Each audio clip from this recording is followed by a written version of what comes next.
On Mother's Day, my husband and son handed me a mug that read, "World's Most Useless Woman." They laughed. I smiled. Then I cleaned the kitchen like the joke was funny.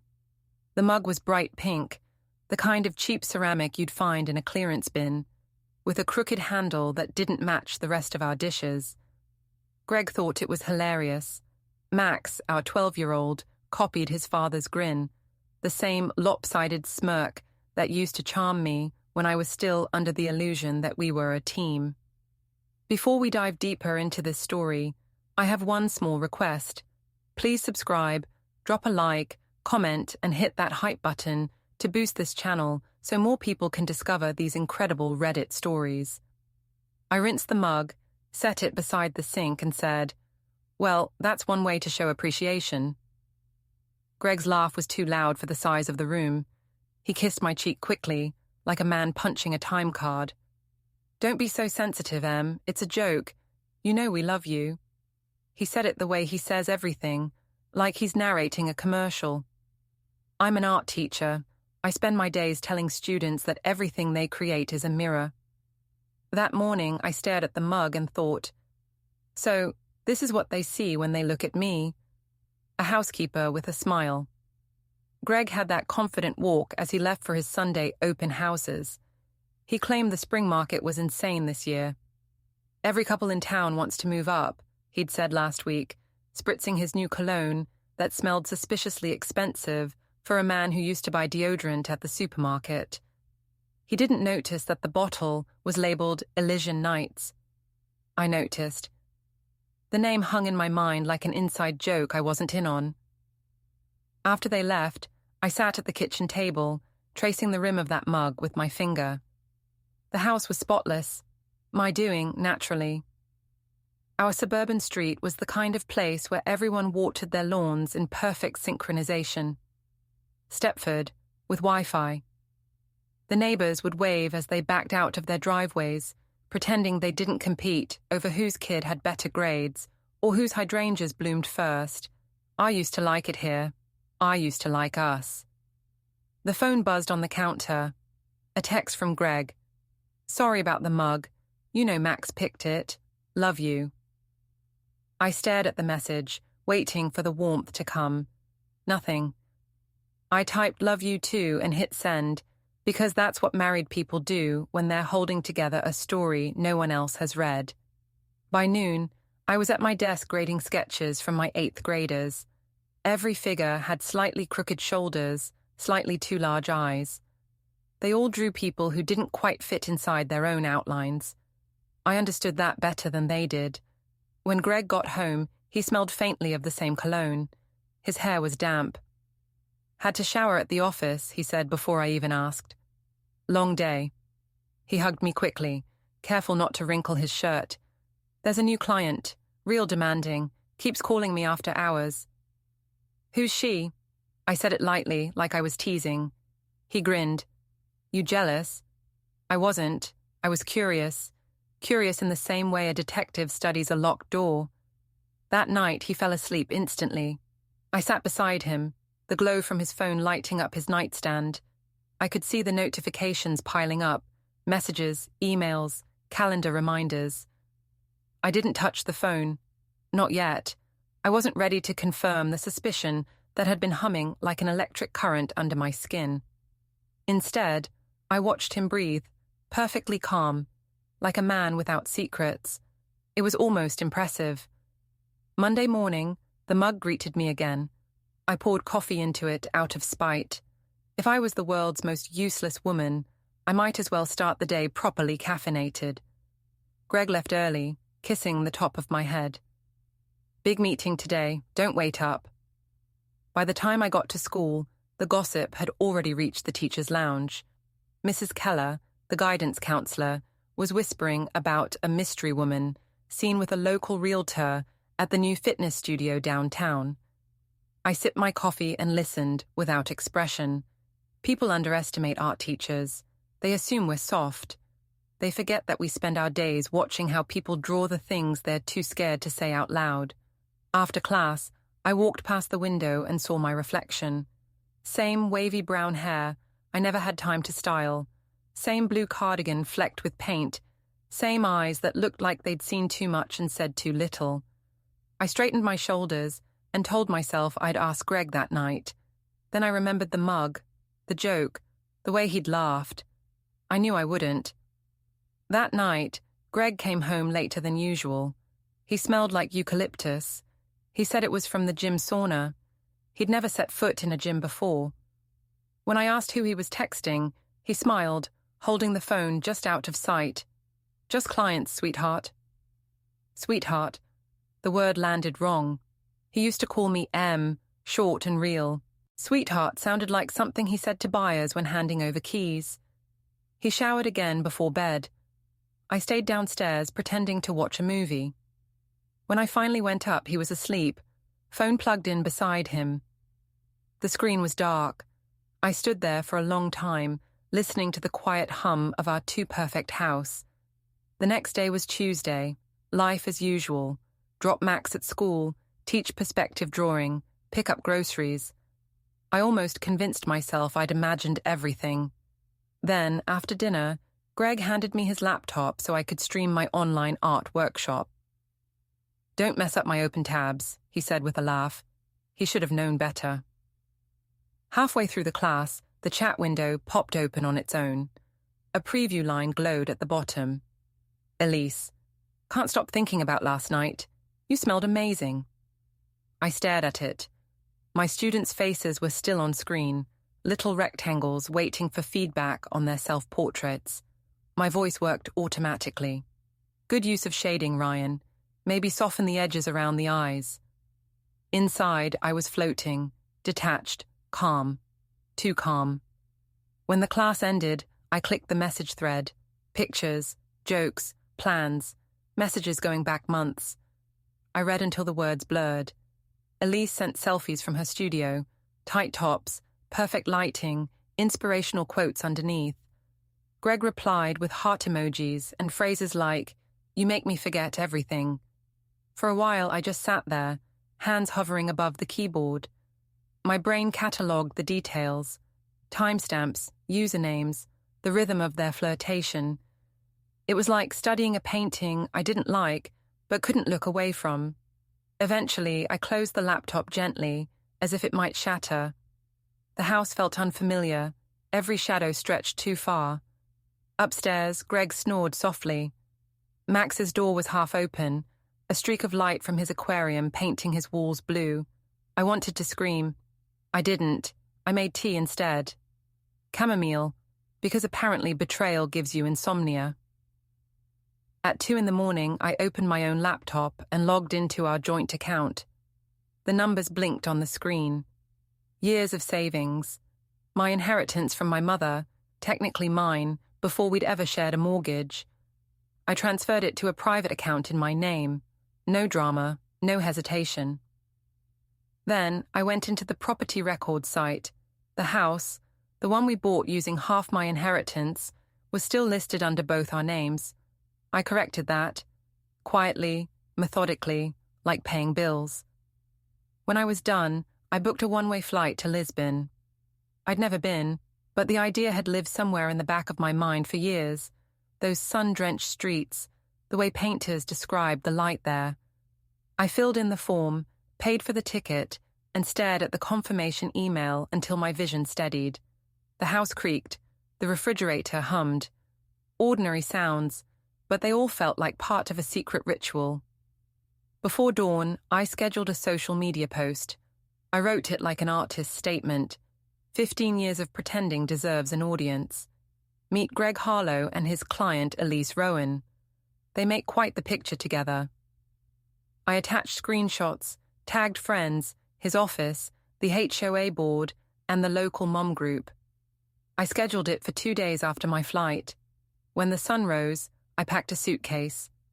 Just clothes, sketchbooks, my passport. No goodbyes. I left the mug on the counter, still stained with coffee. By the time Greg woke up, I was gone. I didn't expect Lisbon to smell like sea salt and diesel, but it did. My apartment was small. White walls, tall windows, a streetcar clattering past at odd hours. I rented it for a month, long enough to disappear without a trace, short enough not to tempt guilt. I set up my paints on the table and looked out at the tiled roofs. For the first time in years, I breathed without measuring it. 2 weeks later, the post went live. My phone vibrated non-stop. Messages from former colleagues, friends, even the PTA group chat. Screenshots of Greg's meltdown circulated faster than any of my art ever had. The comments were savage in the way only small-town gossip can be. Did you see what Greg did? She deserved better. Elise has some nerve. I watched it unfold like a movie I'd already seen. There was satisfaction, but it wasn't sweet. It was quiet, steady, like finishing a puzzle you'd worked on for years. Greg called, texted, emailed. The messages shifted from outrage to panic to pleading. He wrote, "If anyone sees her, tell her we just want her back." He meant himself and Max, but it sounded like a confession. I didn't answer. I painted instead, long strokes of cobalt and grey, layers of texture that felt like language. Each night, I walked down to the water. The waves hit the harbour wall rhythmically, as if applauding some invisible performance. I thought about the mug. I imagined it still sitting on our counter, its chipped handle mocking him. Sometimes I wondered what he told Max. Probably that Mom needed a little break. Greg always did love to manage a narrative. But this was my story now. One evening, I overheard a tourist couple at a nearby cafe. The woman said, "Can you imagine leaving everything behind like that?" The man replied, "You'd have to be out of your mind." I smiled into my wine. Maybe I was. Or maybe I'd finally come to my senses. When I checked my messages that night, one caught my eye. It was from an old neighbor, Tessa. "You wouldn't believe what's happening back home," she wrote. "Call me if you ever want a good laugh." I didn't call, not yet. I preferred to imagine it. The rumors, the sideways glances, the collapse of Greg's flawless suburban image. Somewhere across the ocean, he was probably standing in that perfect kitchen, staring at the mug he'd once thought was a joke, realizing the punchline was him. And me. I wasn't the world's most useless woman anymore. I was just a woman who finally stopped cleaning up someone else's mess. The morning I disappeared, the sun over the cul-de-sac was too perfect. One of those polished suburban mornings that made you believe nothing bad could happen under that much blue sky. I left the curtains open on purpose, coffee cup in the sink, dishes washed. The house looked staged, like an open house Greg might have arranged himself. I imagined him walking in later, noticing the absence the way you notice a missing painting on a wall, the blankness louder than any sound. The flight to Lisbon took 7 hours. I didn't sleep. I stared out the window, watching the Atlantic spread like a quiet promise. I thought about Greg's face when the post would go live. The betrayal wasn't loud or dramatic. It was a quiet, perfectly organized thing. I'd timed it between his morning coffee and his first listing appointment. I knew his schedule better than he did. 2 days later, while I was sipping espresso in a Lisbon cafe with cracked tiles and a faint smell of oranges, my phone started vibrating across the table. Message after message flooded in. Names from our small Massachusetts town, friends, colleagues, numbers I hadn't seen in years. I didn't open them yet. I just watched the phone twitch, a little metallic insect on the marble tabletop. The espresso was bitter and perfect. When I finally scrolled through, it was chaos in text form. "Emma, are you okay? Your post is everywhere. Greg's office is freaking out." Elise turned off her comments. I sipped slowly, as if reading the weather. In a way, I was. A storm I'd designed. Back in that neat cul-de-sac, the gossip network must have gone into overdrive. The same neighbors who once complimented my hydrangeas were now whispering about my absence. The same women who used to compete over bake sale attendance were now tagging each other under screenshots of Greg's messages. Tessa, my ex-friend and part-time gossip columnist for the Homeowners Association newsletter, sent a voice note. "Emma, it's insane here. He's acting like a widower in a soap opera. You should see him, running around, calling everyone, even the church secretary. Oh, and Elise's car got keyed. No one's admitting it, but I have a guess. Her voice had that sugary tone of someone who loved drama but pretended to disapprove of it. I replayed it once, just for the satisfaction. Then I muted her. In Lisbon, I rented a small workspace attached to an old gallery. The owner, an older man named Paulo, handed me the keys and said, "Artists don't ask many questions. They just start again." I liked that. My first few days were quiet, almost too quiet. I'd paint in the morning, teach short art classes for tourists in the afternoon, and watch the local news at night. It was a rhythm that didn't ask for explanations, but even oceans can't mute gossip completely. Through social media, I saw the fallout stretch wider than I expected. Greg's firm suspended him pending review. Clients cancelled contracts.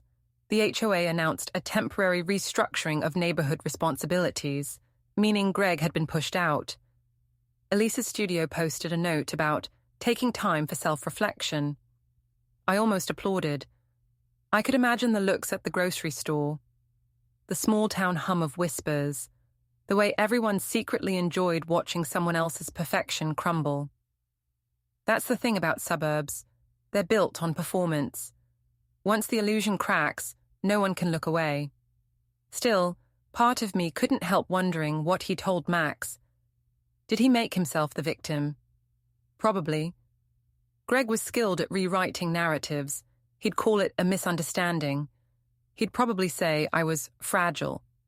That word always made my teeth clench. The first week passed easily. I sent postcards to myself from Lisbon's narrow streets just to see my new name on paper.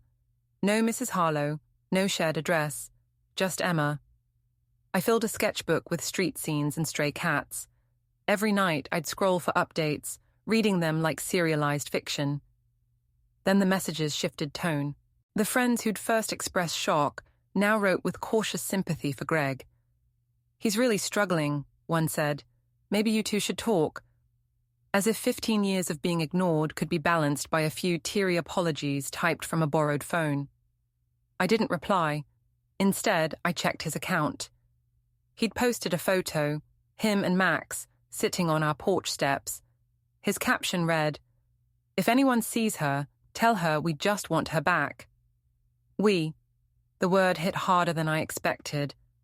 I stared at it, the way a critic stares at a painting, trying to decide if it's good or just manipulative.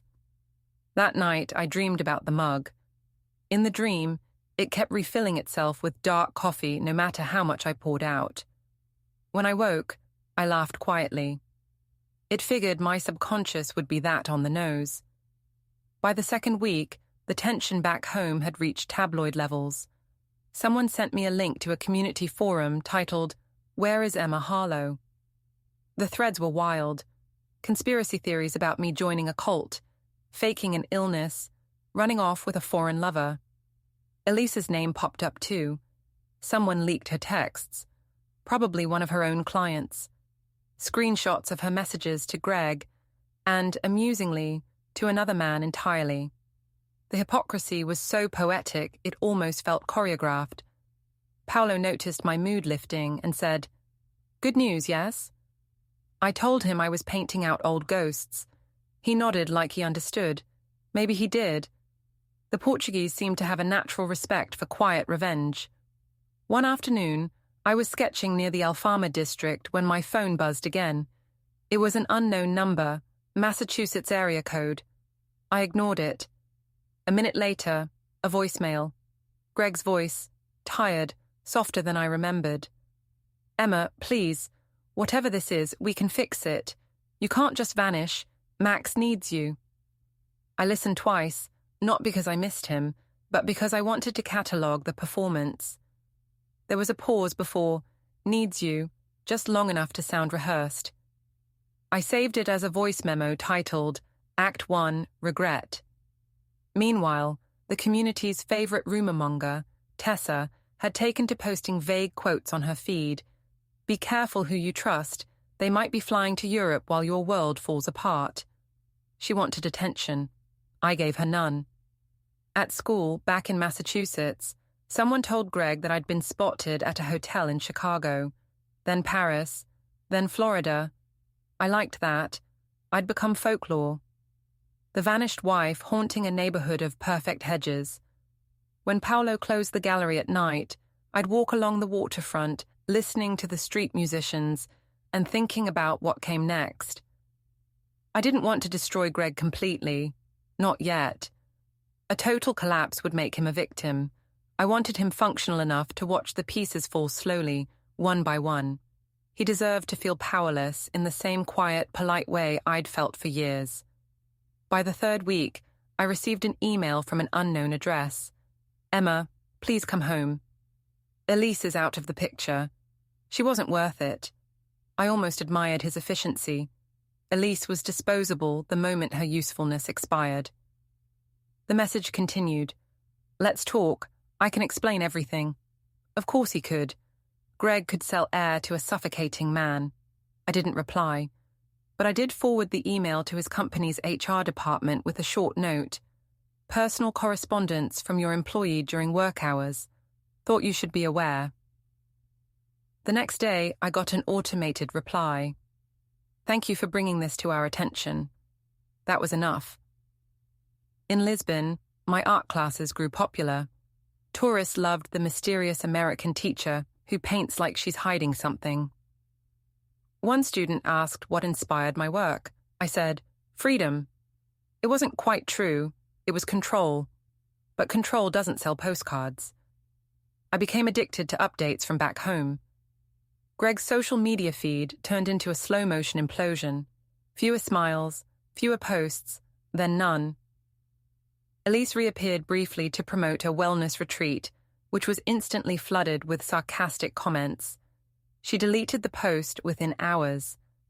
Every so often, I'd see a comment that said, "Good for you, Emma." Those tiny messages felt like applause in a crowded theatre. But gossip has a half-life. By the end of the month, attention began shifting elsewhere.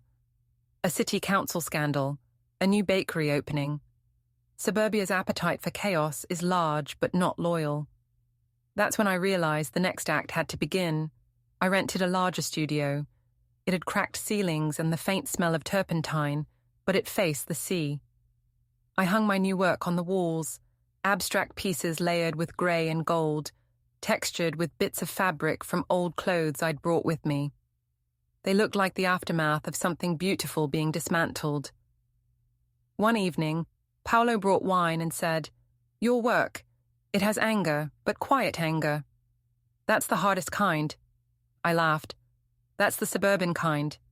He looked puzzled. I didn't explain. Back home, the HOA newsletter, authored by none other than Tessa, featured a piece titled, "When Good Neighbors Go Missing." It was a thinly veiled critique of me, disguised as concern. "Communication is vital in marriages and communities alike," she wrote. When one person vanishes without closure, it leaves cracks that others must fill. Cracks. Perfect word. I printed the article, painted over it with acrylic, and titled the piece "Closure."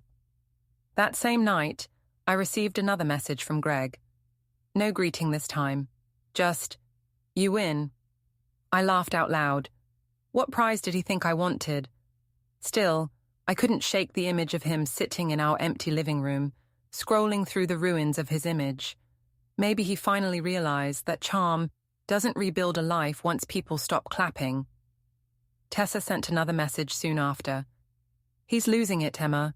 He's been showing up at Elise's studio, yelling about betrayal. Everyone's talking." For the first time, I felt a flicker of genuine amusement. The irony was perfect. Greg furious about being betrayed by the woman he'd betrayed me with. The universe had a sense of humor after all. The next morning, I walked through Lisbon's market district and bought a small ceramic mug, hand-painted with blue swirls.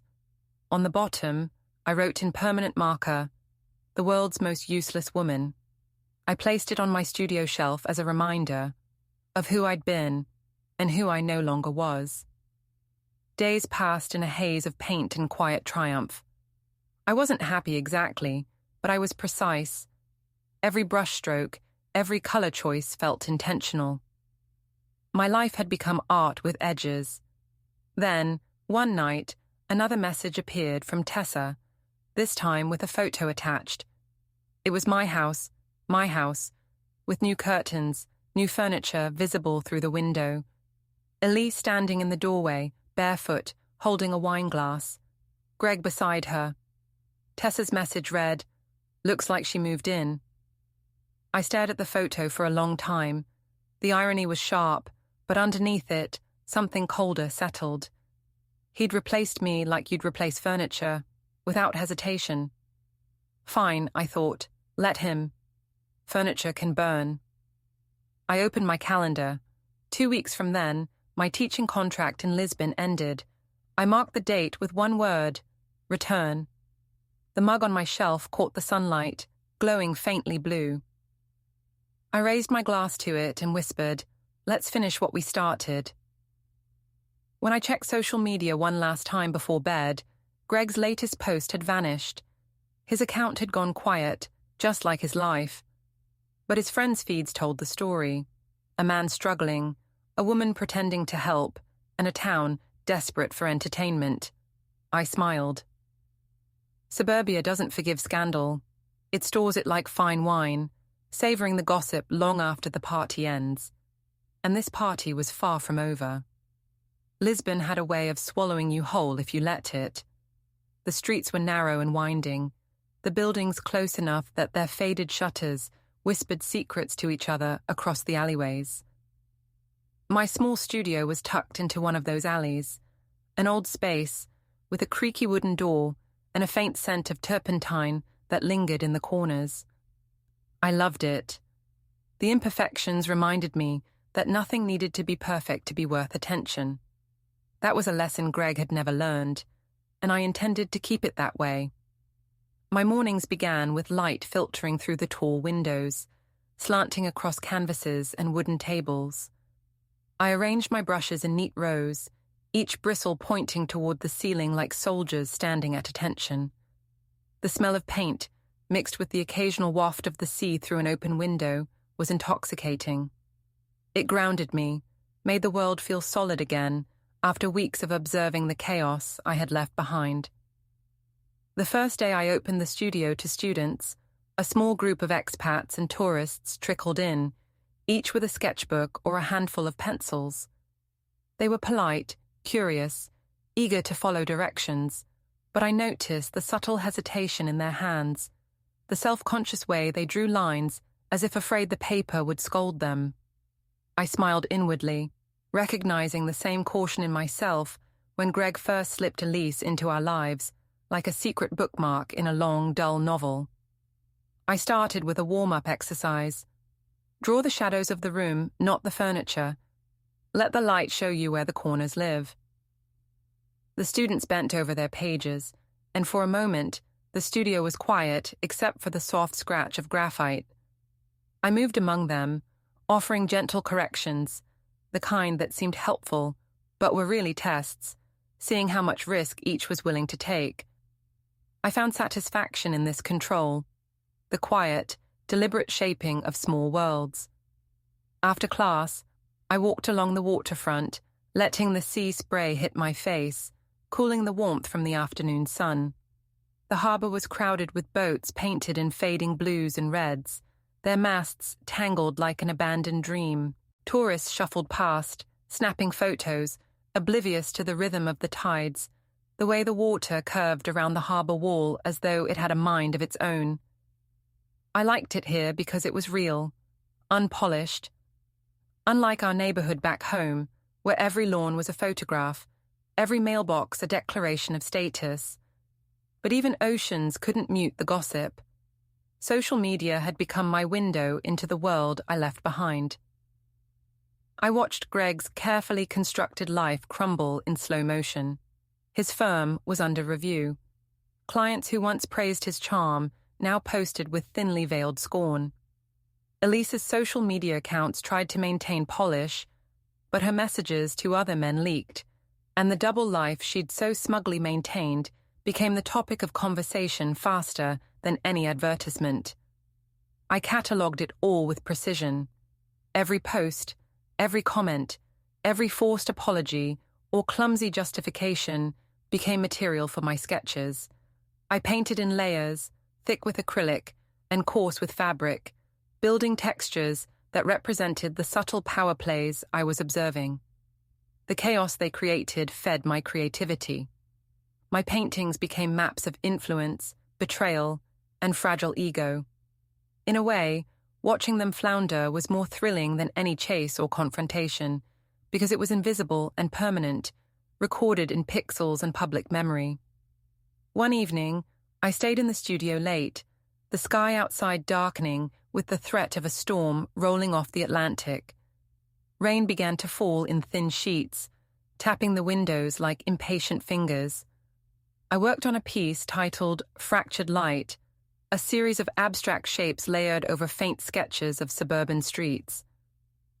I thought about the houses back home, the neatly trimmed hedges, the polished cars, and about Greg standing at the center of his collapsing narrative, watching it unfold without realizing who was really orchestrating it. The storm intensified, the wind whipping around the corners of the building and rattling the shutters. I felt the excitement of a growing tension, not unlike the first time I had glimpsed Elise's messages on Greg's laptop. There is a certain beauty in observing a situation reaching its tipping point, knowing that your hand is unseen yet decisive. It was in this charged atmosphere that the first action I had planned from Lisbon unfolded. Elise had been flaunting a new partnership with a local gym, tagging clients, and posting photos that implied influence and success. I decided to intervene, carefully, invisibly. I created several anonymous accounts on the platform, then started commenting in subtle ways, pointing out contradictions in her posts, highlighting misleading captions, revealing tiny inconsistencies between what she said publicly and what leaked messages had shown. It was surgical, like adjusting the strings of a puppet. Within hours, comments from other users began to pick up on the discrepancies, and her posts spiraled with snark and critique. I sat back with a glass of wine, watching the digital unraveling, and allowed myself a faint smile. This was power, quiet and precise. It wasn't violent, it didn't require confrontation. And yet, it carried consequences that would ripple back home, where social judgment had more teeth than any law. Days passed in a rhythm of teaching, painting, and monitoring. I walked the streets, sketched the harbour and its boats, and occasionally paused to watch the rain sluice over the cobblestones. I allowed myself the luxury of observation without interference. I had planted the seeds of disruption, and now I let them grow, unseen and unappreciated by the targets themselves. Then came a message from Tessa. It was short, clipped, and dripping with that particular brand of suburban delight that made her infamous. "You should see what they're doing to your house." I opened the attachment.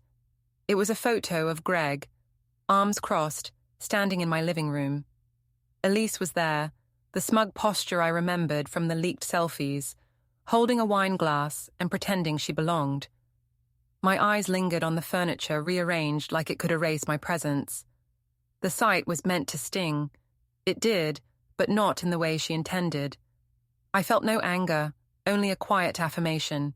They were replacing me like objects, and I had already reclaimed what mattered. I forwarded the photo to myself and painted over the image digitally, turning it into abstract shapes and muted colors, leaving only the outline of the house intact. The exercise was soothing, a methodical rewriting of reality. I did not dwell on it. Instead, I poured a new layer of oil across a canvas, thick enough to distort what lay beneath, symbolically representing the way I had taken control over my own life while they floundered in mine. A week later, I noticed a subtle shift in Elise's posts. The careful veneer of control she projected started to crack. Comments on her streams became snide, questioning her professionalism. I had not directly engaged, but the seeds I planted, anonymously, artfully, invisibly, had begun to sprout. It was a quiet form of confrontation, the kind that left no scars, but left permanent marks on perception. The storm that had initially rattled Lisbon returned in full force one night. I was alone in the studio, the wind thrumming against the walls like a drumline, the rain lashing the windows, and the lights flickering. I worked by candlelight, layering paint over sketches of suburban facades that resembled our neighborhood. I let the storm guide my brush, tracing the path of chaos that I had set in motion. Each stroke was deliberate, each texture a record of careful observation and calculated influence. It was during this night, with the storm as an accomplice, that I realized my own transformation. I had left behind the quiet, compliant wife. I was no longer the woman who tolerated whispers, chuckled at cruel jokes, or measured her emotions to fit another person's narrative. I had become precise, methodical, and patient, capable of long-range planning that could topple facades without a single shout. I was, in short, dangerous in the way that intelligence and preparation can be dangerous without anyone ever suspecting the source. The digital chaos at home continued. Greg was frantic, posting vague apologies, attempting to reclaim control. Elise tried to maintain her composure, but the inconsistencies were too visible. Friends and neighbors began whispering, some siding with Greg, some against him. The tide had shifted, and I was watching from afar, no longer a victim but an orchestrator. One night I stepped outside to the balcony. The storm had begun to subside, leaving the streets glistening with reflected light. Boats rocked gently in the harbor, their masts tapping against the rigging. I let my eyes drift across the water, thinking about the sequence of events I had set in motion. The mug, the laptop, the transfers, the post, and the digital disruption I had orchestrated here. Each step had been deliberate, measured, and executed without impulsive emotion. My phone buzzed, a message from an unknown number. I opened it cautiously. You can't see the full picture yet. No signature, no explanation. I smiled faintly. Let them wonder, let them scramble. That was the art of patience, the quiet thrill that came with observing others stumble in real time, believing they had control when they never did. I returned to the studio, set my phone aside, and began a new canvas. It was a series of interwoven lines, some sharp, some soft, creating a lattice that resembled a city from above. I thought about the neighborhood back home, and how each household was a node in a web of social expectation. Greg was at the center of a small storm he didn't recognize, and Elise was flailing at the edges, trying to appear as if she belonged. Neither understood the hand that had nudged every piece into motion.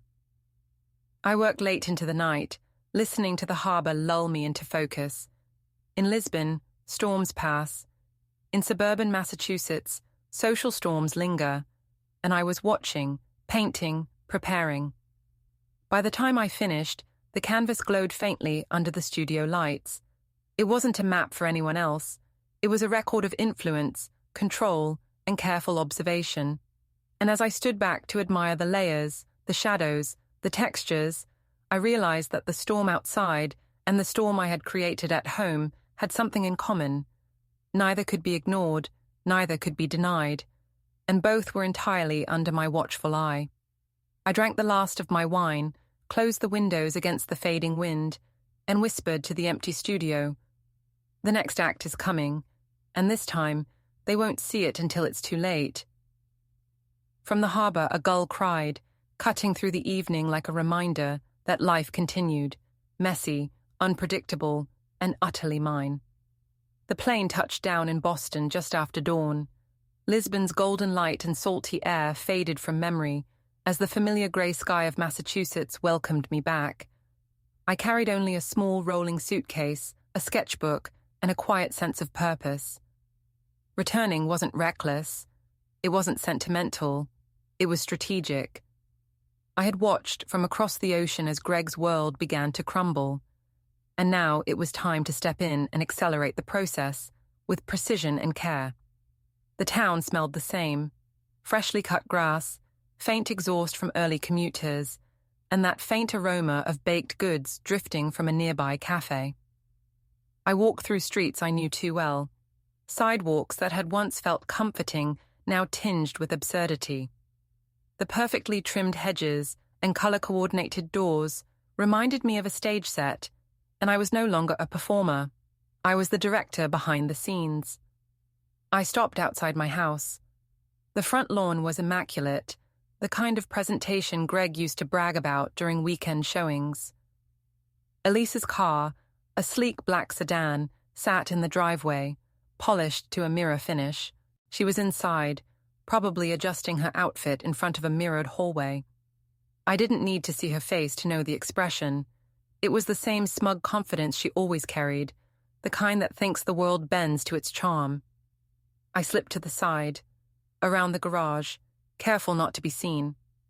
The window by the kitchen offered a view of Greg on his laptop, hunched over as if calculating the weight of the world.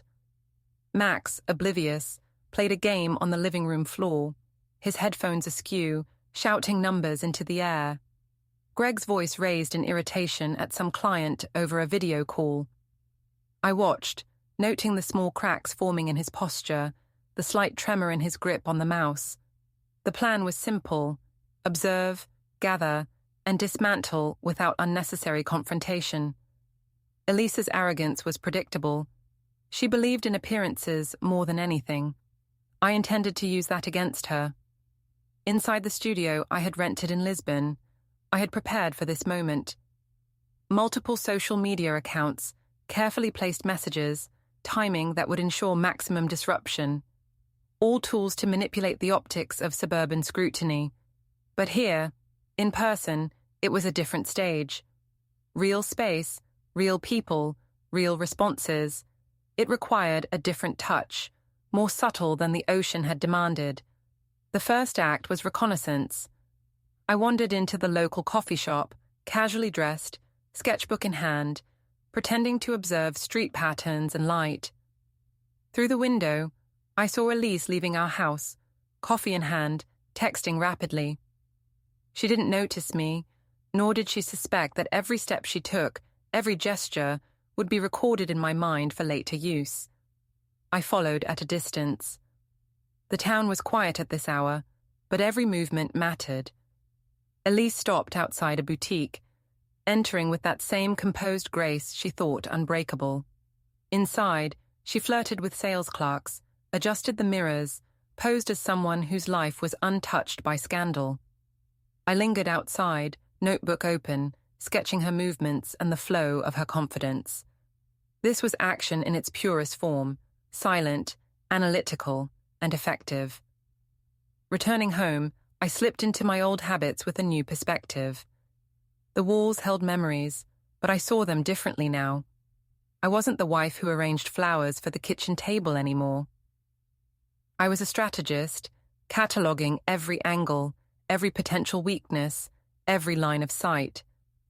Every conversation overheard would become material for the next step. I entered the house through the back door, keeping quiet, and noticed subtle changes Elise had made. Decorative vases placed at angles that seemed intentional, throw pillows arranged like small statements, scented candles scattered in patterns meant to assert control over space. I catalogued them mentally. Every addition to the house was a testament to overconfidence, an assumption that I would never return. The next morning, I staged my first move. Elise had left a package at the front porch, clearly ordered online, hastily signed for. I removed it carefully, leaving a note tucked inside. Careful with appearances, they crumble faster than you think. I placed it in a place where it would be discovered immediately upon her return. Small, physical, unmistakable, the first crack in her sense of mastery. Greg noticed. The look on his face when he found the note was priceless. Confusion, irritation, and the creeping understanding that someone was orchestrating events behind the scenes. He asked Max if he knew anything. Max shrugged, headphones slipping, absorbed in his game. Greg's frustration built, and I watched silently from the living room doorway, savoring the tension without revealing myself. Later that day, I attended the neighborhood HOA meeting under a casual guise, blending in with the crowd. Greg was present, attempting to appear composed, but his posture betrayed him. Elise perched beside him like a trophy, unaware that I was observing every detail. The meeting dragged on with discussions about landscaping schedules and street maintenance, but my attention was elsewhere. Every nod, every hesitant smile, every sideways glance from neighbors was a puzzle piece. I catalogued it all. During a break, I casually approached a few of the attendees, slipping in subtle observations about Greg's behavior, phrased as innocent concern. I heard someone mention changes in the HOA rules. That must be stressful for Greg, I said lightly. Heads nodded, murmurs followed. No one knew the full context, but the seeds were sown. Greg's composure faltered slightly, his charming facade slipping under scrutiny he didn't control. That evening, I returned to the house to find Elise on the porch, attempting to water newly planted flowers with exact precision.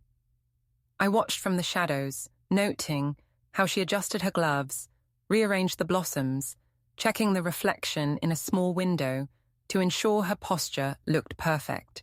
I stepped onto the walkway with deliberate slowness, and as she turned, I called her name lightly. Elise. Her smile faltered, and her eyes widened slightly. Emma, she said, voice pitched carefully to sound neutral. Beautiful flowers, I said, tilting my head, surveying her arrangements. It must be exhausting keeping everything so perfect. She blinked, attempting to regain composure. It's nothing, she said, forcing casualness. Just keeping busy. I walked closer, studying the lines of her face, the nervous twitch of her fingers. You know, appearances are tricky. They can make a life seem flawless even when it's not. My voice was calm, almost conversational, but each word was loaded. Elise understood it immediately. She nodded once, tight-lipped, and went inside. I didn't follow. The impact wasn't in confrontation. It was in presence, timing, and control.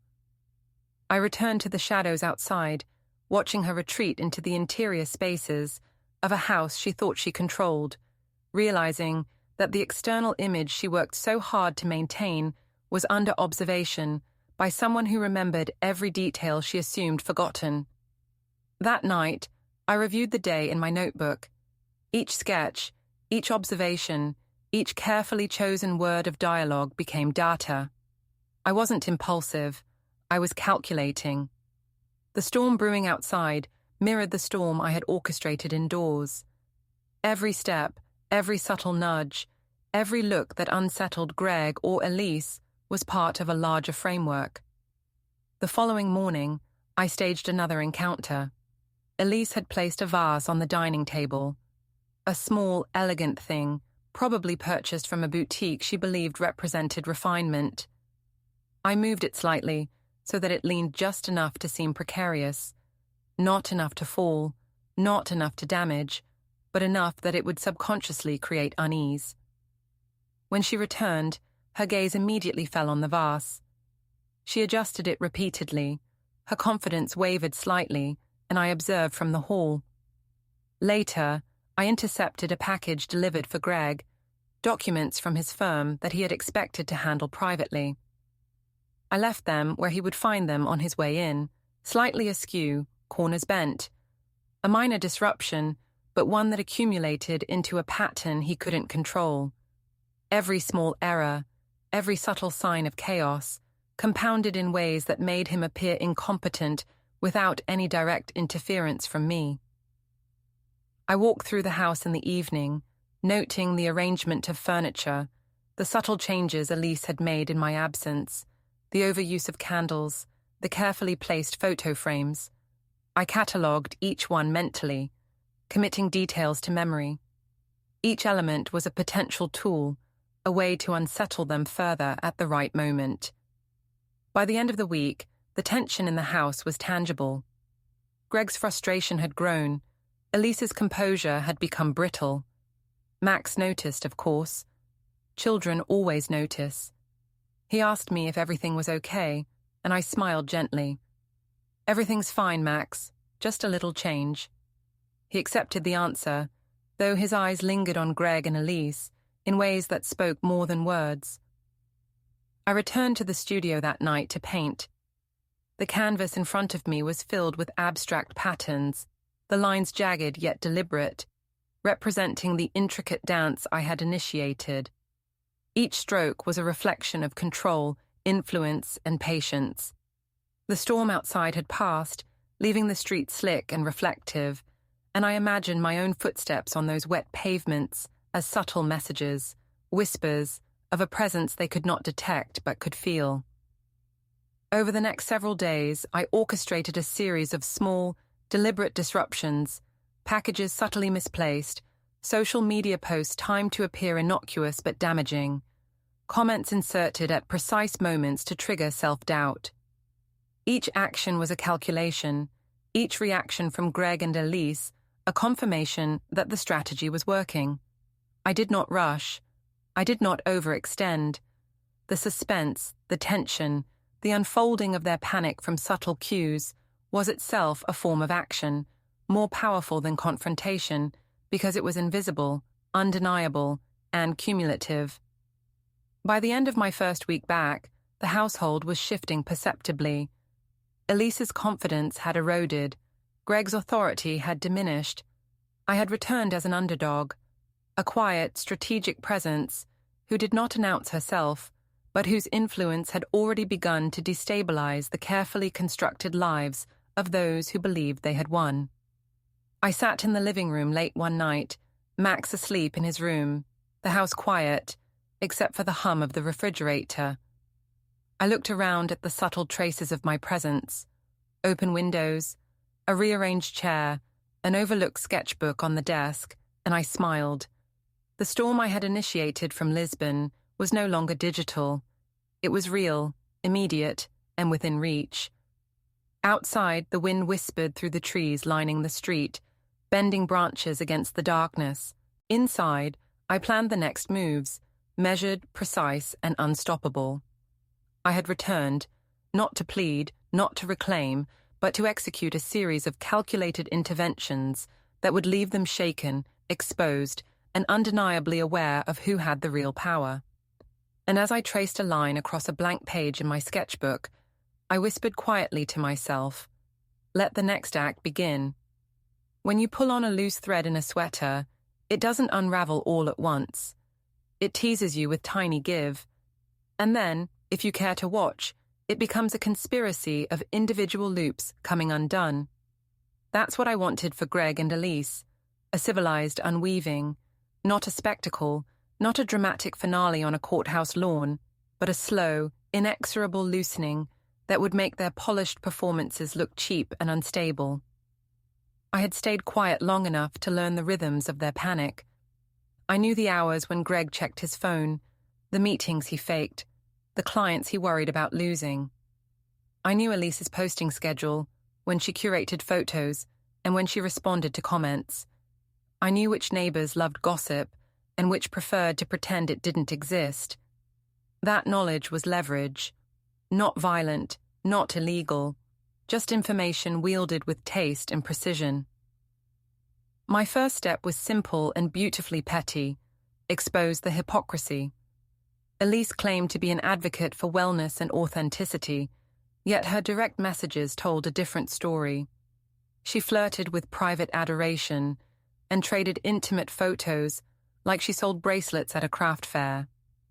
The leak began as a rumor. Someone submitted screenshots to a popular neighborhood thread, and within hours her curated persona was under a microscope. People are hungry for contradiction. They savor it like the last piece of pie. I didn't send the screenshots. I didn't have to. Once the rumor engine started, it found momentum.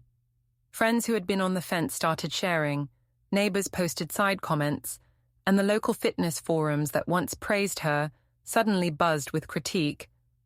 Elise scrambled, posting more polished images, more carefully worded affirmations. The comments, though, had shifted tone. Skepticism is contagious. Greg tried to manage the fallout like a man who'd missed the memo on subtlety.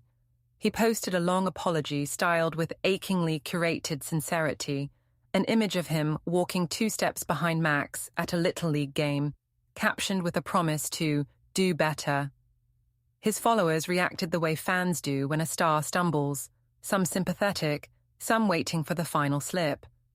But his business partners stopped being casual friends on social media and started asking pointed questions in private messages.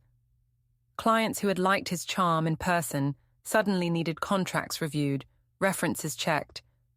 It was less a collapse than a transition from social approval to transactional caution. That shift is the kind you can't buy back with perfume or late-night texts. I kept painting. The canvases in my studio grew thicker with layers, grey split by stubborn gold, textures built from fabric and glue that felt like memory. Paint is therapy with permanence. It reminded me that I was making something rather than losing myself in reaction. But action is its own kind of therapy too, and I had planned a few moves that would be tactile and irredeemable in the ways that matter to a man who clung to image. The car incident was tactical, not cruel. Greg relied on his sedan like a man clings to a uniform. It was polished, insured, and the sort of vehicle that announces competence. Cars are extensions of people in suburbia. They show you care about timing and status. So, I targeted his mobility. I waited until a weekend when he had 2 open house appointments scheduled that would send him across different parts of town.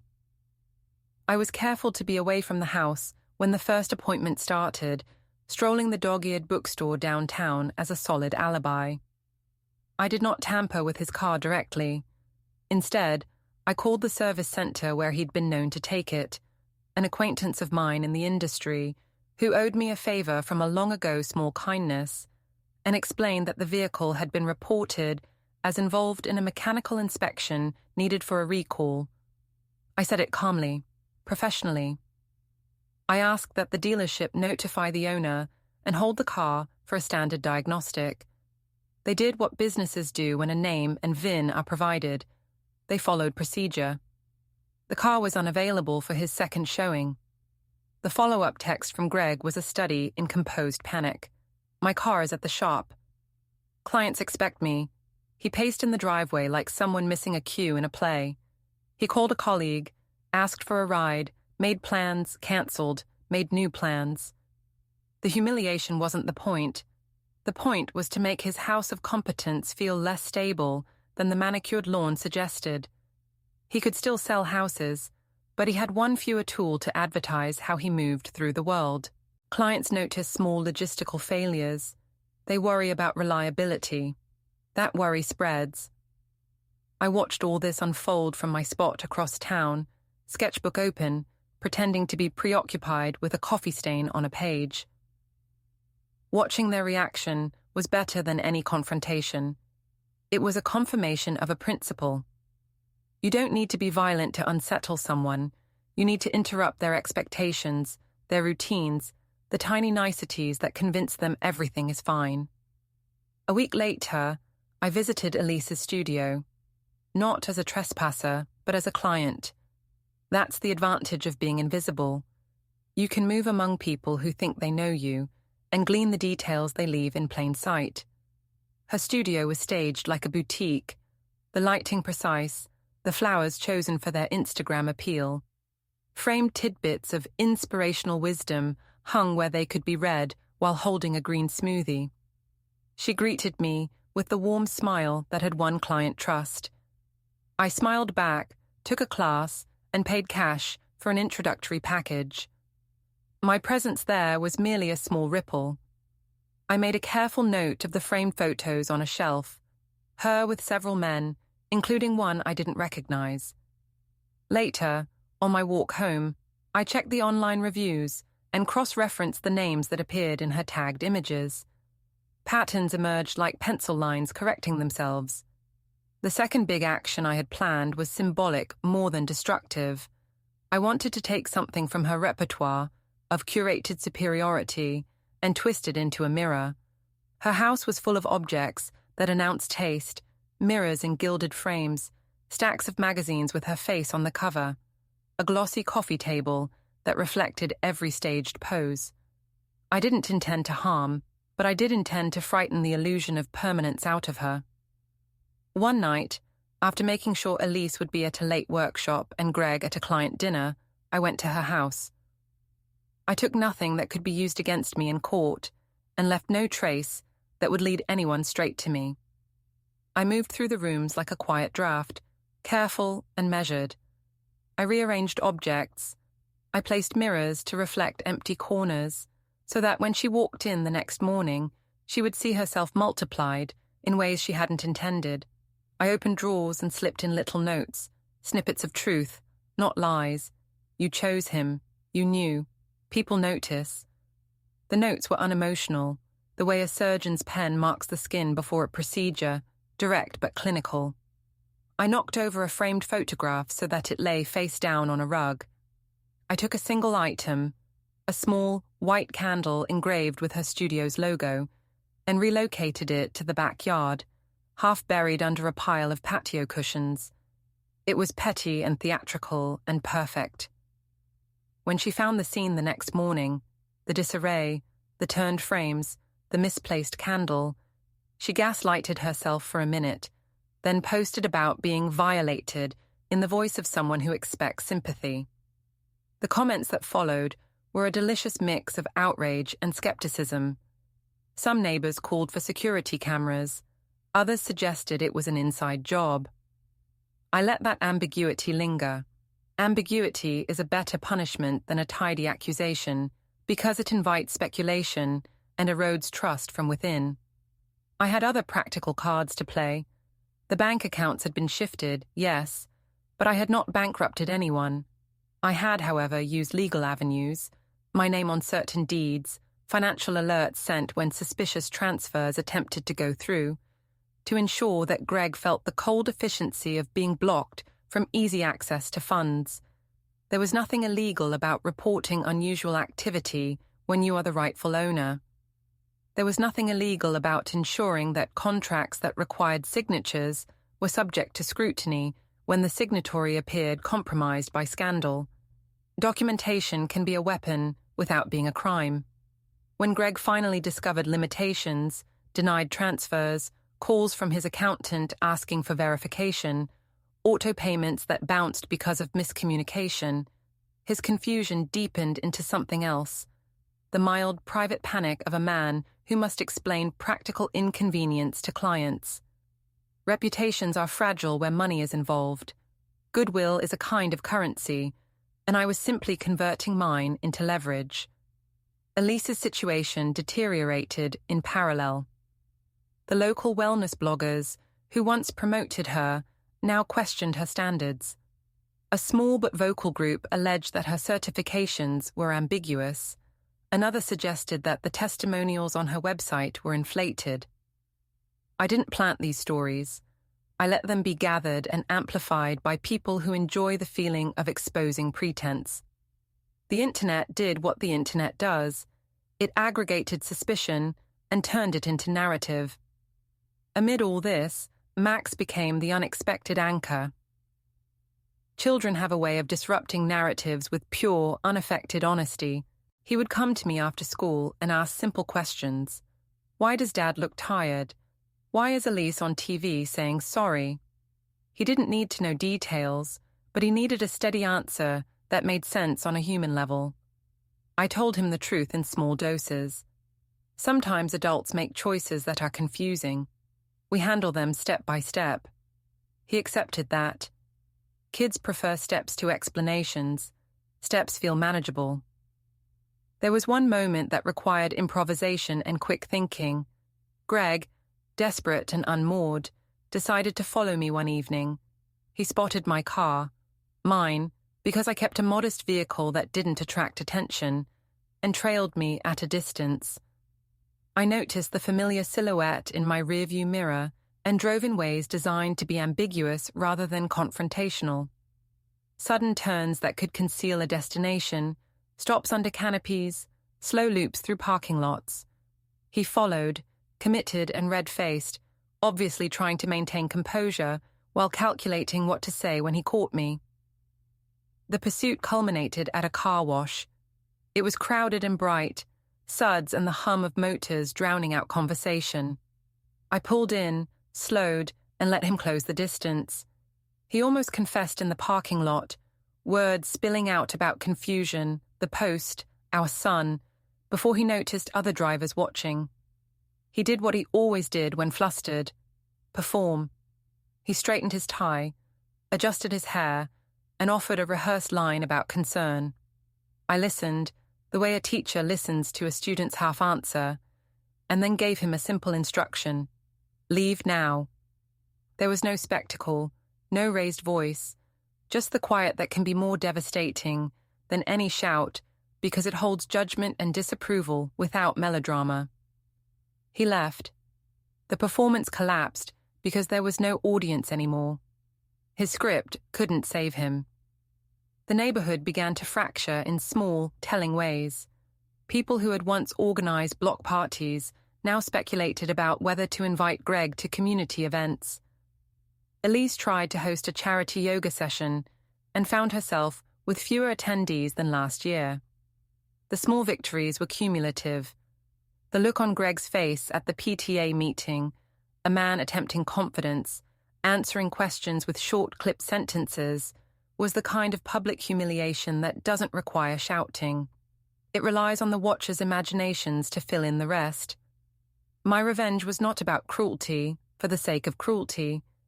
It was about recalibrating an imbalance. For years, I had been stripped of small dignities in ways that looked like jokes to everyone else. The mug, the little comments, the way my concerns were reframed as moodiness. Now I wanted him to feel the way people feel when the props that have always assisted their performance are quietly removed. I wanted him to understand how precarious confidence becomes without constant maintenance. There was one final twist I had in reserve, a move that required patience and a willingness to watch others self-destruct on their own terms. I had discovered, through innocuous means and public sources, that Elise had been promoting a partnership while privately negotiating with a competitor. The duplicate endorsements and overlapping contracts were not illegal, but they were morally questionable in a marketplace that values authenticity. I compiled what I could: public posts, dated announcements, names of parties involved. I didn't fabricate anything. I arranged the timeline and sent it, anonymously, to a small group of local reporters and bloggers who loved a story about the fall of a darling. The journalists did what journalists do. They asked questions. The questions were polite at first, then sharper. Elise tried to reply with scripted statements about growth and learning. The replies read like rehearsed lines. The critics smelled performance and started picking at the seams. The resulting publicity didn't ruin anyone overnight. But it did what slow, accurate pressure does. It made patterns visible to people who had once been passive consumers of charm. Resistance turned into distance. Contracts needed clarifications. Sponsors requested updates. Clients re-evaluated commitments. All the while, Greg tried to steady a ship that had long been listing, and he discovered that steadying requires trust, not charm. One evening, standing on my porch and looking at the house I'd reclaimed legally in small ways and emotionally in larger ones, I reflected on the arithmetic of patience. It wasn't about spectacle. It was about eroding the foundations of a man who'd decided he could play with other people's lives like decorative items.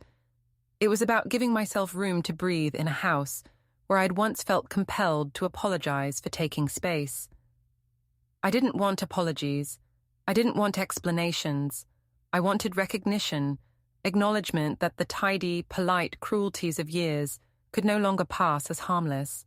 If I'd wanted to be cruel, I could have exposed every ugly detail in a viral frenzy. Instead, I chose a choreography, steps that made them stumble, lose their balance, and begin to question the reliability of their own carefully rehearsed roles. Toward the end of the week, a new development came across my feed. A trusted client of Greg's had pulled a listing and hired another agent. It was a small financial loss in the grand scheme, but to a man like Greg, it was a message. Without an audience, his lines grew thin. Elise called. Once. She left a message that sounded like someone attempting to be composed. "Emma, I don't know what you want. This isn't a game." I deleted it. Games end when someone loses interest. This wasn't a game. It never had been. Max hugged me that night before bed and said, out of nowhere, "I like it when you're home, Em." I kissed his forehead, feeling a steadier version of satisfaction than any vindication could provide. The house felt different now, not because of what I had taken or exposed, but because of how I had rearranged space around truth. There were more moves to make, more seeds to plant where the sunlight couldn't find them. I would be patient, I would be precise, I would not rush. Revenge, when done like a craft, has stages: plan, execute, wait. The most satisfying part is watching the threads you tug at meet in the middle and unravel themselves into the exact pattern you anticipated. As I sat at my kitchen table, sketchbook open, I wrote a note to myself in the margin. No triumph is final until it is observed by the person who wronged you. I smiled and added a final line. Tonight, confrontation. The abandoned development was quiet, a ghost of ambition left half-built under the pale morning sun. Concrete walls stood like open secrets, unfinished and hollow. It was the perfect setting, isolated, echoing, unguarded. Greg would arrive expecting negotiation. He would find no such thing waiting. I stood in the courtyard of skeletal houses, notebook open, sketching the layout as if it were choreography. Dust shimmered in the air. My pencil traced lines like premonitions. When Greg's car rolled in, kicking up a cloud, I didn't move. Elise's sedan followed, predictably late. They parked side by side, stepping out like actors unsure of their cue. Greg spotted me first. His voice carried a false calm. "Emma." "Good morning," I said. "You both look exactly as I remember, confident in all the wrong ways." Elise's smile faltered. She tried to smooth her hair, a nervous tic disguised as grace. Greg took a few steps closer. "You've made your point. Let's talk. We can fix this." "Talk?" I said softly. "After years of jokes at my expense, after lies told to my face. Talking was always your way of keeping me quiet." He opened his mouth, but I continued, steady and measured. "This place was supposed to be your next project, wasn't it? The one that would prove your comeback. I thought it poetic to end it here. Empty frames, empty promises." Elise glanced around at the skeletal structures. The air seemed thinner now. I paced slowly, the way I used to when lecturing my art students. "You thought reputation was permanent. You thought charm was currency. But reputation fades when exposed to truth, and charm without honesty is noise." Greg exhaled sharply. "You've humiliated us enough. The posts, the gossip. What do you get from this?" "Understanding," I said. "You used to believe that I existed only in relation to you. Your wife, your stability, your accessory. Now you exist in relation to me. The story's shifted." Elise's jaw tightened. "You're enjoying this?" "I'm documenting it," I replied, lifting my sketchbook. "Observation is power, Elise. You of all people should know that. You built your life around being seen. Now everyone's watching the real version." Greg took another step forward, his tone slipping. "Emma, Max needs stability," I interrupted. "Which I've provided. You can't give what you don't understand." The wind pushed through the unfinished beams, filling the silence with a low whistle. The tension between them rippled, invisible but tangible. I walked a slow circle around them. "Do you know what patience feels like, Greg? It feels like power disguised as silence. Every rumor, every glance, every financial pause. It all began with patience. You taught me that in your own way. He swallowed hard. So this is revenge? No, I said, calm and final. This is balance. For a moment, none of us spoke. The sound of a distant truck rumbled across the open lots. Elise looked away, blinking too quickly. Greg's posture sagged, his expression caught between disbelief and comprehension. I stopped in front of him, close enough for him to see that there was no malice in my eyes, only clarity. You wanted to be admired. You wanted control. You built your life like these walls, strong-looking, but hollow. All I did was remove the scaffolding. Elise's voice cracked slightly. And now what? You disappear? I smiled faintly. Not disappear, just return to my life. You'll stay here, among your unfinished things, surrounded by what you can't fix with charm. The sun slid higher, spilling light across the dusty ground. I closed my sketchbook, the sound sharp in the silence. This was never about destruction, I said as I turned toward the exit. It was about precision. Neither followed, neither spoke. The stillness stretched, heavy and exact. As I reached the edge of the lot, I looked back once. They stood there, framed by the skeleton of Greg's abandoned dream. Two figures finally stripped of illusion. I walked away without haste, the crunch of gravel beneath my shoes, the only sound breaking the morning air. The confrontation was complete, clean, and irreversible. And though no one else was there to hear it, I whispered into the quiet, "Funny how silence can sound like applause."